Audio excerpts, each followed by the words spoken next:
इथेच थांबतो. धन्यवाद. जय हिंद, जय महाराष्ट्र. आदरणीय केंद्राचे भारी उद्योगपती भैयाजी देशमुख साहेब, उपस्थित व्यासपीठ आणि मोठ्या संख्येने उपस्थित असतात. आपल्या सर्वांच्या वतीनं याद करूया आणि त्याला विश्वास देऊया की तुमच्या नेतृत्वात आहे आणि तो विजय मध्ये काँग्रेसच्या विचाराचा झंझावात तुम्हाला दिसतोय. ते सारं आदरणीय श्री विकास आणून पोहोचवला नारा या शहरामध्ये दिसतोय तो म्हणजे काँग्रेस पक्षाचा नारा आहे. आणि अमित भैयाने की हा जोश आपण 13 तारखेपर्यंत कायम ठेवूया, विधानसभेमध्ये पाठवूया विनंती आणि विचारी करतो. जय हिंद. काँग्रेस, राष्ट्रवादी काँग्रेस आणि रिपाईचे या ठिकाणी उपस्थित असलेले विधानसभेच्या निवडणुकीच्या निमित्तानं ही सभा या ठिकाणी आयोजित केलेली आहे. या लातूर मतदारसंघाचं नेतृत्व या मागच्या काळामध्ये माननीय कैलासवासी केशवरावजी सोनवणे यांनी केलं.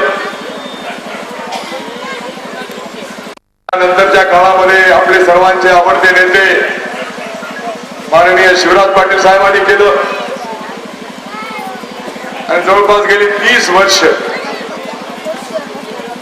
मी या मतदारसंघाचं प्रतिनिधित्व विधानसभेमध्ये केलेलं आहे. आणि गेल्या 30 वर्षामध्ये या मतदारसंघासाठी जेवढं मला करता आलं तेवढं प्रामाणिकपणाने करण्याचा प्रयत्न केलेला आहे. श्रीमती सोनिया गांधींनी आता मला केंद्रामध्ये काम करण्याची संधी दिलेली आहे. त्यामुळे मी आता राज्यसभेचा सदस्य झालेलो आहे. आणि म्हणून आता काँग्रेसच्या श्रेष्ठींनी या मतदारसंघात अमितला उमेदवारी दिलेली. गेल्या 5 वर्षामध्ये जे आम्ही काम केलं ते आम्ही लोकांपुढे मांडतोय. त्या 5 वर्षात ते 4 वर्ष मी मुख्यमंत्री होतो. आज अशोकराव मुख्यमंत्री आहेत. शेतकऱ्यासाठी, शेतमजुरांसाठी, तरुणांच्यासाठी, महिलांच्यासाठी, अल्पसंख्याक समाजासाठी जे म्हणून आम्ही मागच्या 5 वर्षात निर्णय केले ते घेऊन आम्ही लोकांपुढे आलोय. आणि पुढच्या 5 वर्षात आम्ही काय करणार आहोत हा कार्यक्रम सुद्धा मी आपल्या समोर ठेवला.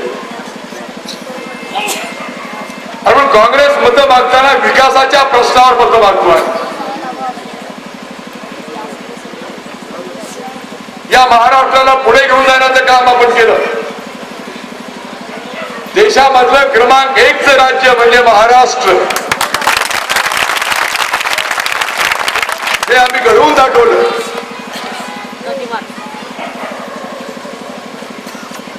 काँग्रेसचा जो विचार आहे तो सर्व जाती धर्माच्या लोकांना बरोबर घेऊन जाणारा विचार आहे. सर्व धर्म समभाव,